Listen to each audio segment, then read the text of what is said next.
Hello everyone, চলে এসেছি একটা মিনি শপিং ব্লগ নিয়ে। পয়লা বৈশাখ তো চলেই এলো, তাই জন্য নতুন জামা কাপড় কিনতে আমরা চলে গেছিলাম। ফার্স্টে আমরা দেখে নিলাম সিনুর জন্য জামা, দেন ভাই কয়েকটা শার্ট দেখলো নিজের জন্য, তার মধ্যে ওর এই শার্টটা পছন্দ হয়েছে।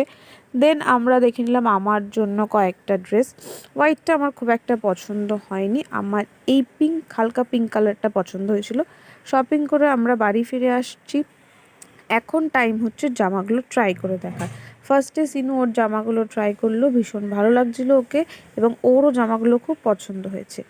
দেন আমি আমার জামাটাও একটু ট্রাই করে নিলাম। জামার কালারটা খুবই সাটল এবং খুবই ভালো লাগছিল। আর সাথে আমি এই টপ আর জিন্সটাও কিনেছি। জিন্সের ফিটটা তো খুব ভালো এসছে, আর টপটা ভীষণই কিউট দেখতে। সেম দেখতে একটা টপ আমি দিয়ার জন্য এনেছি, দুজনে পরে ভীষণই ভালো লাগছিল। তোমরাও জানিও তোমরা পয়লা বৈশাখে কী কী কিনলে। দেখা হবে নেক্সট ভিডিওতে। বাই।